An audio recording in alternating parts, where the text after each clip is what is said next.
Um, I live in a beautiful place, and I found that I felt more at home on the road than I did at home. And the way I put it is I wasn't feeling my life. My life was going by, or my real life had become clay, and the life I have at home with my husband and my animals and my family was less real to me. So I needed to get off the road. I needed to take the time and just live my life without this constant rushing around. And I realized that many people were starting to feel the same way. And working artists at this point in time have to do everything that rolls across their field of vision to make a living, just to make a living. And so I think that, the internet, online education is a wonderful opportunity to make passive income. At the same time, you provide yourself more choices. You can say no. And that's really, for me, that was a big thing too, was that I wanted choices in my life. I wanted to be able to say, yes, I want to do this, and no, I really don't want to do that. Right now, I find myself, ironically, in a position where my choices have once again been minimized because I spend most of my life at my computer now. Right? It's because I have to train people and teach them how to use the platform. And it's not that I don't like it, because I enjoy it. But it's just that what I do has changed. It still takes as much time. I find that what I'm doing now is really creative in a totally different way. And so I guess what's important is, for me, primarily is the building process and the feeling that I'm working toward building something that I think is special, something that will help people who are feeling or who feel or were feeling the way I did about being on the treadmill all the time. I've realized that I really need my studio time. I need my creative time. And so the only way I can do it is by structuring my day.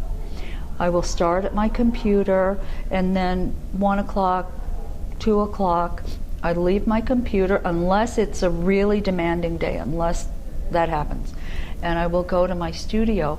But I need to have the structure. I need to have a start, a stop, a start, a stop.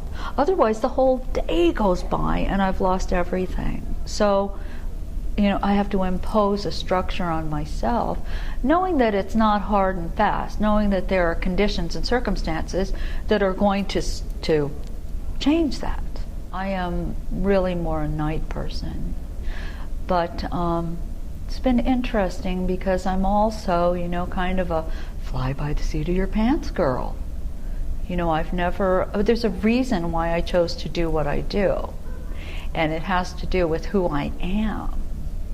So this has been an exercise in organization and efficiency that I never really had to do before. This has been a real education for me, being organized, being more time efficient than I ever have been before. And my position is a little bit different than a lot of people, because I made a conscious choice from the very beginning of my career in polymer clay that I would work within the trade. I said, I am going to work within the trade. I am not going to spend my time and my life trying to be a famous artist. Now, there's nothing wrong with that. That is a perfectly wonderful objective, but it wasn't my objective.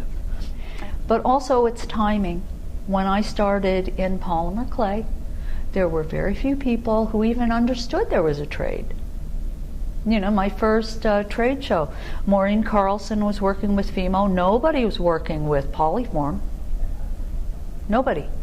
And there were no other clays. Cernit wasn't engaged in any of this. And so a lot of people didn't even know there was a trade to work in. So, of course, it was a smaller pool of people trying to get a small number of jobs. Now, the small number of jobs is still a small number of jobs, only there are many more people trying to get those jobs. So I was lucky. I never discount luck in my life. Luck has really, I am a lucky person. I think the most important thing for people is you keep your eyes open. It's also being willing to take a chance, because sometimes it's a chance you're taking. So there's this small bit of risk, right? And you have to be able to say, okay, I'm going to do this, because there's also always a chance of failure. But in my experience, and I've failed at things, my God, we all have failed at things. But failure is something that people forget. It's just a matter of time. We're not forever stuck and saddled with our failures. And as long as we keep moving forward and we keep producing,